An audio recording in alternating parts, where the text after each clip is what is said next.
saya Jasrifna Kesaulia dengan NIM 462018-128. Di saat ini saya akan melakukan video praktikum emergency nursing. Ada 3 tindakan yang akan saya lakukan, yaitu airway, breathing, dan circulation. Sebelum kita melakukan tindakan, kita cuci tangan terlebih dahulu. Tapi saat ini saya tidak melakukan cuci tangan menggunakan air, jadi saya akan memperagakan cuci tangan yang benar.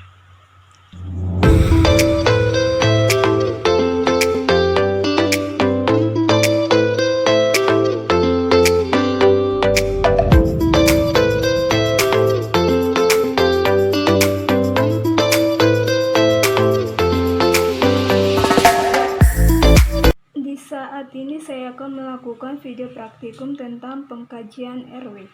Tujuan dari pengkajian airway yaitu untuk menjaga kepatenan jalan nafas. Ada 2 hal yang dapat kita lakukan memposisikan pasien untuk menjaga kepatenan jalan nafas. Yang pertama yaitu head tilt and chin lift. Posisikan agar kepala terangkat dan dagu ke atas agar jalan nafas menjadi paten. Seperti ini.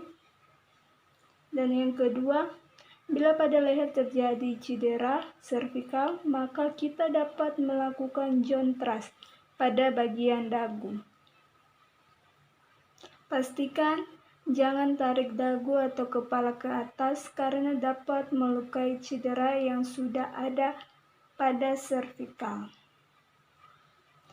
Berikutnya kita lihat pada saluran nafas apakah ada sumbatan atau tidak. Kita dapat menggunakan finger force, yaitu kita melakukan finger force di dalam untuk membuka mulut dan kita lihat apakah ada sumbatan atau benda asing di dalam. Seperti ini. Bila ada benda asing yang menyumbat, kita ambil dengan tangan dan kita buang ke dalam bengkok.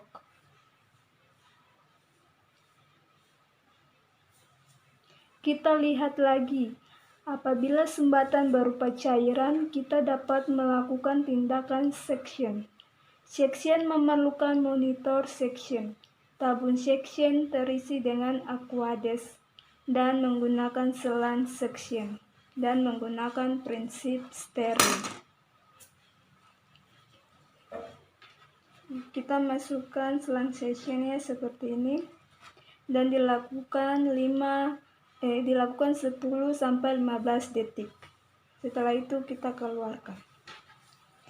Dan dilakukan secara berulang sampai semua cairan dapat terambil. Yang berikutnya, setelah melakukan suction, kita akan memberikan pemasangan OPA.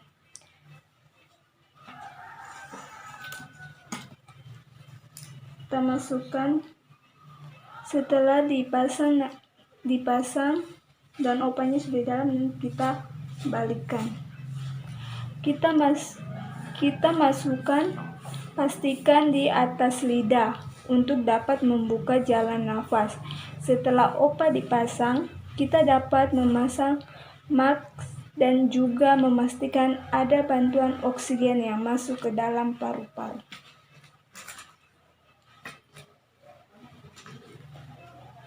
Pastikan posisinya seperti ini dan tangan kita membentuk huruf C.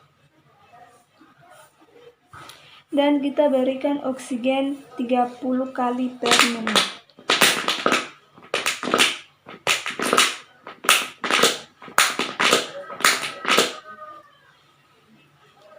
Setelah itu kita lakukan pengecekan saturasi oksigen dengan menggunakan alat oximetri. Bila pasien menunjukkan saturasi oksigen 85 dan juga saat diraba ada nadi, namun lambat,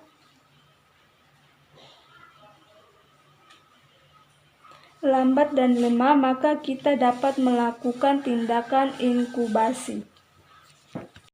Selanjutnya yaitu kita pasang lari stetoskop.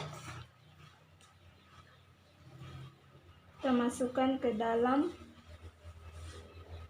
dan setelah itu kita masukkan selang NTT ke dalam mengikuti jalan nafas.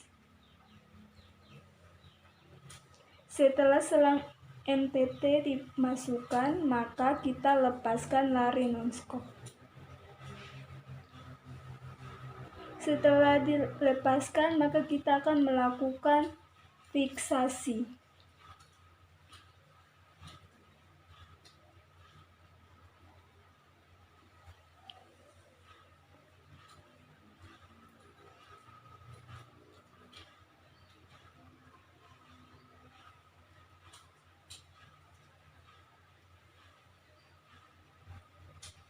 Setelah itu, kita berikan oksigen.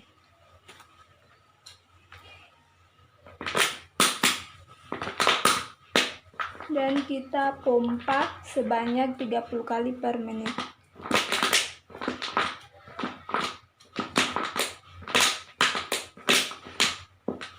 Setelah oksigen diberikan, kita lakukan fiksasi untuk memastikan selang NTT nyaman pada pasien.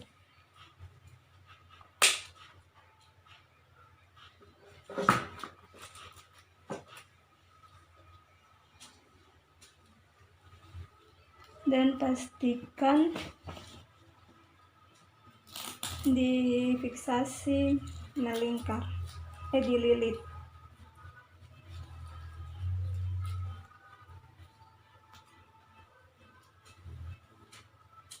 Setelah selesai, kita cek kembali saturasi oksigen.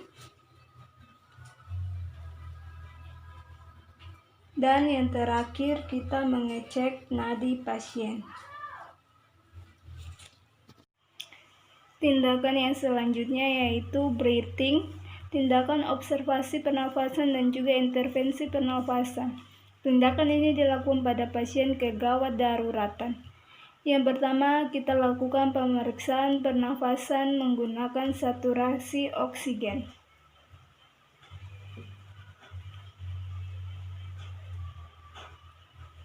Jika saturasi oksigen menunjukkan kurang dari 90%, maka lakukan pemasangan masker oksigen.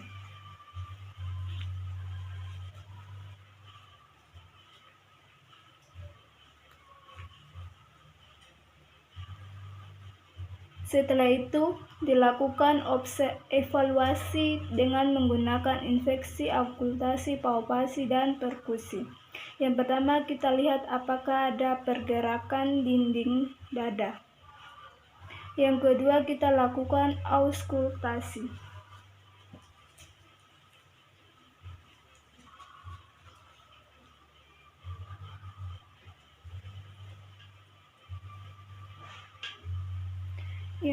Yang ketiga, kita lakukan perfusi.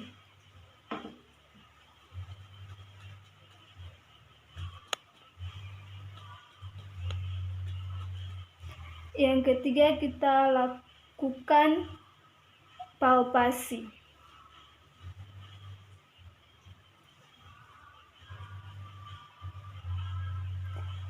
Dan yang kemudian, cek apakah akral teraba dingin dan capillary refill time lebih atau kurang dari 2 detik.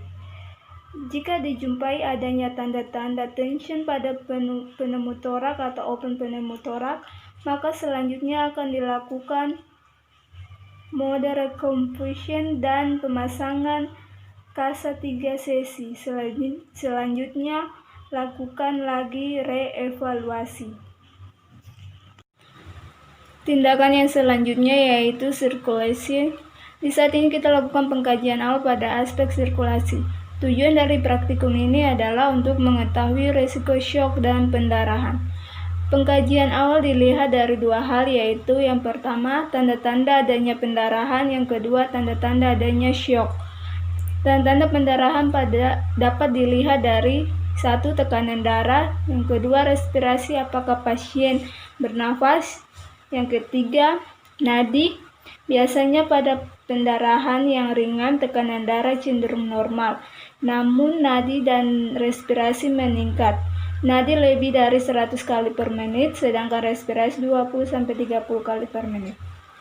Yang berikutnya, cek tanda-tanda syok pada pasien. Kita lihat pada bagian wajah pasien biasanya pucat. Yang kedua, lihat kuku pasien apakah ada kebiruan. Kita rasakan pada akral tangan biasanya dingin, dan juga kita sentuh pada bagian kaki. Kemudian kita cek nadi. Biasanya pasien syok nadinya lemah dan lambat. Kita cek pertama pada nadi radialis. Bila lemah dan tidak teraba, maka kita cek pada nadi karotis. Selanjutnya, pada pasien dengan risiko syok, kita lihat apakah ada pendarahan yang aktif. Kita juga lihat di bagian kaki. Bila ada pendarahan, maka kita lakukan 3T. Tutup, tekan, dan tinggikan. Fungsinya untuk menghentikan pendarahan. Pada pasien dengan masalah sirkulasi biasanya mengalami kekurangan cairan. Untuk itu kita lakukan pemasangan infus IF 2 line dengan jarum yang besar, dinyalakan 2 jalur dan juga diguyur. Gunakan cairan kristaloid 37-40 derajat Celcius. Fungsinya untuk mempertahankan kebutuhan cairan tubuh. Bila itu kurang, kita dapat melakukan transfusi darah.